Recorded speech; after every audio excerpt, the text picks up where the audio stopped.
6 முதல் 8ஆம் வகுப்பு வரையிலான இயற்பியல் பாடவரிசையில் அடுத்ததாக ஒலியியல் சவுண்டு.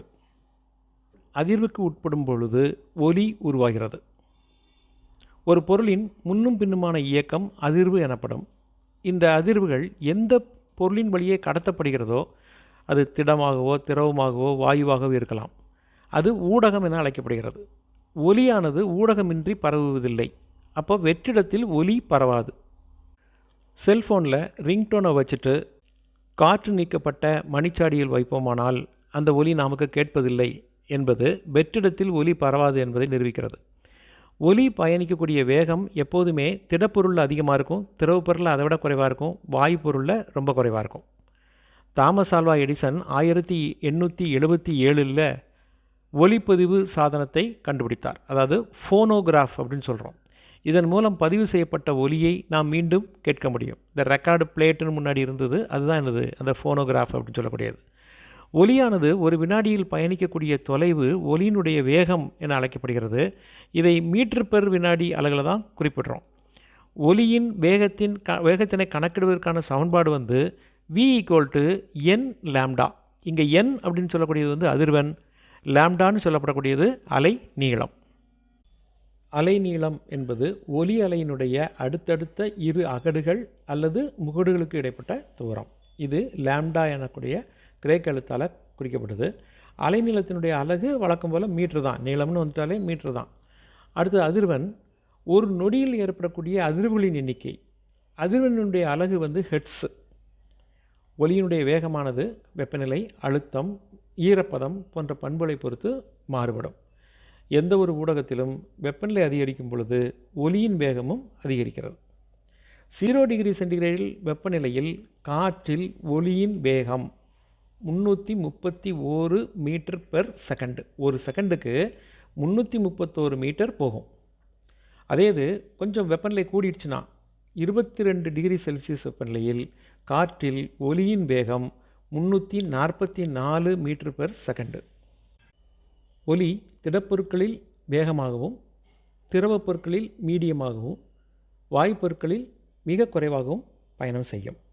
காற்றில் உள்ள நீராவினுடைய அளவு ஈரப்பதம் என்று அழைக்கப்படுகிறது. இது குளிர்காலத்தில் குறைவாகவும் கோடை காலத்தில் அதிகமாகவும் இருக்கும். இதை தப்பாக புரிஞ்சுக்கிறதுக்கான வாய்ப்புகள் அதிகம். கோடை காலத்தில் வந்து ஈரப்பதம் நம்ம குறைவாக இருக்கும்னு நினச்சிக்குவோம். அப்படி இல்லை. ஈரப்பதம் வந்து காற்றில் நீராவியின் அளவு அல்லது ஈரப்பதம் அப்படிங்கிறது குளிர்காலத்தில் குறைவாக இருக்கும், கோடை காலத்தில் அதிகமாக இருக்கும். ஈரப்பதம் அதிகரித்தால் ஒலியின் வேகம் அதிகரிக்கும். அதனால் ஒலியின் வேகம் கோடை காலத்தில் அதிகமாகவும் குளிர்காலத்தில் குறைவாகவும் இருக்கும். எந்த ஒரு ஊடகத்திலும் வெப்பநிலை அதிகரிக்கும் போது ஒலியின் வேகம் அதிகரிக்குங்கிறத ஏற்கனவே பார்த்தோம். காற்றில் மூலக்கூறுகளுடைய இறுக்கங்களும் தளர்ச்சிகளும் தான் ஒலி அலைகளை உருவாக்குகிறது. அவை ஊடக வழியே பரவுகின்றனங்கிறதுனால அது காற்றாக இருக்கலாம், நீராக இருக்கலாம். அது பரவக்கூடிய எந்த ஒரு பொருள் வழியாக இருக்கிறதோ அது வந்து நம்ம ஊடகம்னு சொல்கிறோம். விண்வெளியில் காற்று இல்லாததுனால ஒலி பரவாது. அதனால் விண்வெளி வீரர்கள் காற்று இல்லாத காரணத்தினால ஒலி அலைகளை ரேடியோ அலைகளாக மாற்றும் சாதனங்களின் மூலமாக தங்களுக்குள் பேசிக்கொள்கின்றனர். ஒளி, அதாவது லைட் அலைகள் வந்து குறுக்கலைகள், ஒலி சவுண்டு வந்து நெட்டலைகள். பூகம்பம், எரிமலை வெடிப்பின் போது உருவாகக்கூடிய அலைகள் நெட்டலைகள். இவை நில அதிர்வு அலைகள் என்றும் அழைக்கப்படும். ஹைட்ரோஃபோன் மற்றும் நில அதிர்வு அளவையை பயன்படுத்தி நில அதிர்வு அலைகளை பதிவு செய்யலாம். நில அதிர்வு அலைகளின் ஆய்வை பற்றிய அறிவியலினுடைய ஒரு பிரிவு தான் நில அதிர்வியல் அப்படின்னு சொல்கிறோம். சீஸ்மாலஜி அப்படின்னு சொல்லுவோம். சிஸ்மோகிராஃப் அப்படிங்கிறது தான் எனது புவி அதிர்ச்சியை வந்து நம்ம அளவிடக்கூடிய ஒரு கருவி. ஒலியினுடைய பண்புகள் அதில் என்னெல்லாம் இருக்குது அப்படின்னா, உரப்பு, ஸ்ருதி, தரம், கேட்கக்கூடிய தன்மை மற்றும் வரம்பு. உரப்பு அப்படிங்கிறது என்னென்னா லவுட்னஸ். மெல்லிய ஒலியை உரத்த ஒலியிலிருந்து வேறுபடுத்தி அறிய உதவக்கூடிய அந்த சிறப்பு இயல்புக்கு பேர் தான் நம்ம உரப்பு அப்படின்னு சொல்கிறோம். இந்த பேஸ் வாய்ஸ் அப்படின்னு சொல்கிறோம்ல, அதான் எனது உரப்பு. ஒலியினுடைய உரப்பு அதன் வீச்சை பொறுத்தது. அலையின் வீச்சு குறைவாக இருக்கும் பொழுது ஒலி மெல்லியதாக இருக்கும். அலையின் வீச்சு அதிகமாக இருக்கும் பொழுது ஒலி உரப்பாக அல்லது சத்தமாக இருக்கும். மத்தளத்தை மென்மையாக தட்டும்போது மெல்லிய ஒலி, மத்தளத்தை வலுவாக தட்டும் பொழுது உரத்த ஒலி. உரப்பின் அலகு வந்து டெசிபல். அலையின் வீச்சு அப்படிங்கிறது வந்து அதிர்வுறும் துகள் ஒன்று மையப்புள்ளியிலிருந்து அடையும் அதிகபட்ச இடப்பெயர்ச்சி. எக்ஸாம்பிளுக்கு ஒரு பிளேடை வந்து நட்டு வச்சுக்கிட்டு நம்ம ஒரு சுண்டி விட்டோம்னா அது அங்கேயும் இங்குமாக அதிர்கிறது. அப்போ ஒரு சவுண்டு ஒன்று வரும். அப்போது எந்த அளவுக்கு வீச்சு அதிகமாகுதோ அந்த அளவுக்கு சவுண்டு அதிகமாகும். அதிகபட்ச இடப்பெயர்ச்சி அப்படின்னு சொல்கிறோம். வீச்சினுடைய அலகு வந்து மீட்டர் தான். ஸ்ருதி வந்து அதாவது சுருதி பிச் அப்படின்னு சொல்கிறோம். இது தளர்வான ஒலி மற்றும் கீச்சிடும் ஒலியை வேறுபடுத்தி அறிய உதவும் ஒரு சிறப்பியல்பு. அதிர்வெண் அதிகமாக இருந்தால் ஸ்ருதி அதிகமாக இருக்கும். அதிக ஸ்ருதி ஒலிக்கு மென்மையை கொடுக்கும். விசில், மணி, புல்லாங்குழல் மற்றும் வயலின் ஆகியவற்றால் உருவாகக்கூடிய ஒலி அதிக சுருதி கொண்டது. ஒரு பெண்ணின் குரல் ஆணின் குரலை விட அதிக சுருதி கொண்டதாக இருக்கும். அதனால்தான் பெண்ணின் குரல் ஆணின் குரலை விட மென்மையாக இருக்கும். சிங்கத்தினுடைய கர்ஜனை, மத்தளத்தின் ஓசை ஆகியவை குறைந்த சுருதி கொண்டவை. அடுத்து தரம். ஒரே சுருதி மற்றும் வீச்சு கொண்ட 2 ஒலிகளை வேறுபடுத்தி அறிய உதவும் ஒலியின் சிறப்பியல்பு இது. இசைக்குழுவில் சில கருவிகள் உருவாக்கக்கூடிய சில ஒலிகளுக்கு ஒரே சுருதி மற்றும் உரப்பு இருக்கலாம். ஆனால் ஒவ்வொரு கருவியும் உருவாக்கும் ஒலியை அதன் தரத்தின் மூலம் நாம் அடையாளம் காண முடியும். அதுக்கு பேர் தான் இந்த குவாலிட்டி அப்படின்னு சொல்கிறோம். ஒலியை அதிர்வெண்ணின் அடிப்படையில் 3 வகைகளாக பிரிக்கலாம். கேட்கக்கூடிய ஒலி அப்படிங்கிறது வந்து 20 ஹெர்ட்ஸ் முதல் 20,000 ஹெர்ட்ஸ் வரைக்கும். இதுக்கு வந்து சோனிக் ஒலி அப்படின்னு பேர். இதை மட்டும்தான் மனிதர்களால் கேட்க முடியும். 20 ஹெர்ட்ஸுக்கு மேலேயும் 20,000 ஹெர்ட்ஸுக்கு கீழேயும் உள்ள ஒலியை மனிதர்களால் கேட்கலாம். இதுக்கு பேர் வரம்பு. அதான் ஒலியினுடைய வரம்பு. அடுத்து குற்றொலி. 20 ஹெர்ட்ஸுக்கு குறைவான அதிர்வெண் கொண்ட ஒலி. இது இன்ஃப்ராசோனிக் அப்படின்னு அழைக்கப்படும். இந்த ஒலியை மனிதர்களால் கேட்க முடியாது. ஆனால் நாய், டால்ஃபின் போன்ற சில விலங்குகள் குற்றொலியை கேட்க முடியும். குற்றொலியானது பூகம்பம், எரிமலை வெடிப்பு போன்ற இயற்கை நிகழ்வுகளை கண்காணிக்கக்கூடிய அமைப்புகளிலையும் மனித இதயத்தின் அமைப்பை அறியவும் இது பயன்படுது. மீயொலி அப்படின்னு சொல்லக்கூடிய அல்ட்ராசோனிக் ஒலி அப்படிங்கிறது வந்து 20,000 ஹெர்ட்ஸுக்கு மேலே அதிர்வெண் கொண்ட ஒலி. இதோட பயன் என்னென்னா, வௌவால்கள், நாய்கள், டால்ஃபின்கள் போன்ற விலங்குகள் மீயொலியை கேட்க முடியும். வௌவால்கள் மீயொலியை உருவாக்குகின்றன. அவற்றை பயன்படுத்தி அதனுடைய வழி, இறை இதை வந்து அது கண்டுபிடிக்கிறது. சோனோகிராம் போன்ற மருத்துவ பயன்பாடுகளில் பயன்படுத்தப்படுகிறது. சோனார் கருவிகள் கடலினுடைய ஆழத்தை அறியவும் நீர்மூழ்கி கப்பலை கண்டறியவும் பயன்படுது. பாத்திரம் கழுவக்கூடிய எந்திரங்களில் இது பயன்படுது. கால்டன் விசில் அப்படிங்கிறது வந்து ஒரு மீயொலி பயன்பாட்டில் இருக்கக்கூடிய ஒன்று. இந்த விசில் சத்தம் மனிதர்களுடைய காதுக்கு கேட்காது. ஆனால் நாய்களால் இதை எளிதாக கேட்க முடியும்.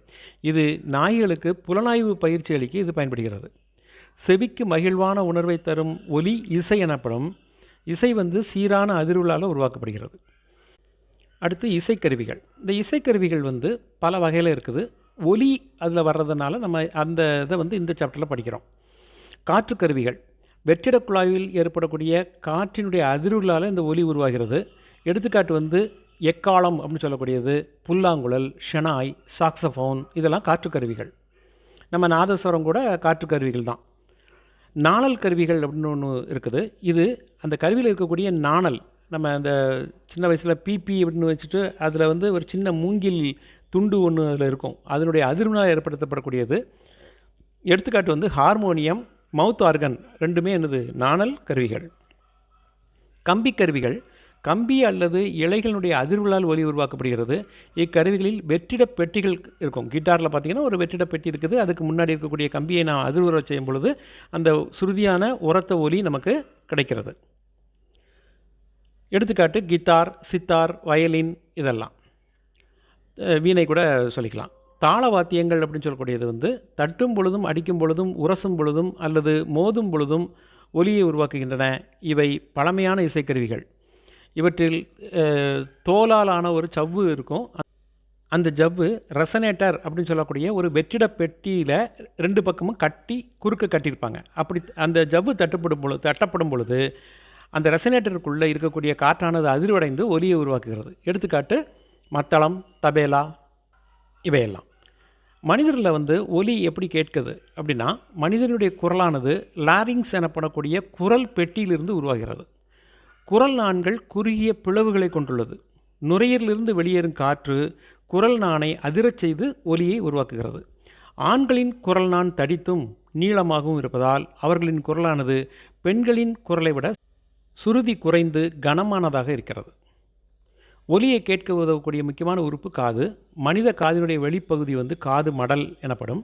செவி மடல் ஒலியை சேகரிக்கும் வேலையை, அதாவது டிஷ் ஆண்டனா மாதிரி அந்த ஒலியை சேகரிக்கக்கூடிய வேலையை மட்டும் செய்கிறது. ஒலி செவிக்குழாய் வழியாக செவிப்பறையை அடைகிறது.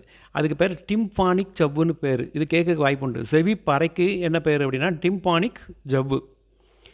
ஒலி செவிப்பறையினுள் சிற்றெலும்புகளை அதிரச் செய்கிறது.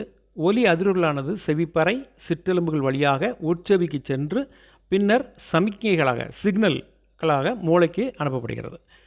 மூளை உட்செவியிலிருந்து பெறப்படும் அதிர்வு சமிக்கைகளை குரலாக உணர்கிறது. நீர்வாழ் விலங்குகளுடைய காதுகள் அதிக அதிர்வெண் கொண்ட அதிர்வுகளை பெறும் வகையில் வடிவமைக்கப்பட்டுள்ளது. காதுக்கு மகிழ்ச்சி தராத எந்த ஒலியும் இரைச்சல் எனப்படும். இது தேவையற்ற மற்றும் சத்தமான ஒலியாகும். ஒழுங்கற்ற அதிர்வுகளால் இரைச்சல் ஏற்படுகிறது. பல வகையான மூலங்களிலிருந்து வரும் உரத்த மற்றும் கடுமையான ஒலிகளால் சுற்றுச்சூழலில் உருவாகும் இடையூறு ஒலி மாசுபாடு எனப்படும். அதுக்கு என்னென்ன காரணங்கள் அப்படின்னு பார்த்திங்கன்னா, பரபரப்பான சாலைகள், விமானங்கள், அரவை இயந்திரம், சலவை இயந்திரம், சரியான அலைவரிசை தேர்வு செய்யப்படாத வானொலி, திருவிழாக்களில் பயன்படுத்தப்படக்கூடிய ஒலிபெருக்கிகள், வெடிகள், தொழிற்சாலைகள். இதனால் என்னென்ன உடல்நல பாதிப்புகள்லாம் வருது அப்படின்னா, எரிச்சல், மன அழுத்தம், பதட்டம், தலைவலி, தூக்க முறை மாறுதல், செவித்திறன் இழப்பு, மாரடைப்பு, மயக்கம், கவனமின்மை, மன அமைதி பாதிப்பு, உயர் ரத்த அழுத்தம் இதெல்லாம் உருவாகுது. இந்த மரங்கள் நடுதல், திரைச்சீலைகள், மெத்தைகள் இவையெல்லாம் எதுக்கு நம்ம பயன்படுத்துகிறோம் அப்படின்னா, காற்று உள்ளிழுக்கும் பொருட்களை அது பயன்படுத்தும் பொழுது ஒலி நமக்கு குறைகிறது. நீங்கள் வெறுமையான ஒரு ரூமில் பேசுகிறதுக்கும் இந்த ஃபர்னிச்சர்லாம் இருக்கக்கூடிய ரூமில் பேசுகிறதுக்கும் உள்ள வித்தியாசம். ஃபர்னிச்சர்லாம் இருக்கக்கூடிய ரூமில் எக்கோ வராது, ஆனால் வெறுமையாக இருக்கக்கூடிய ரூமில் எக்கோ வர்றதுக்கான காரணம் இதுதான். அப்போ ஒலியை அப்சர்வ் பண்ணுறதுக்கு நம்ம இதையெல்லாம் பயன்படுத்தலாம். இத்துடன் இந்த பாடம் நிறைவு பெறுகிறது.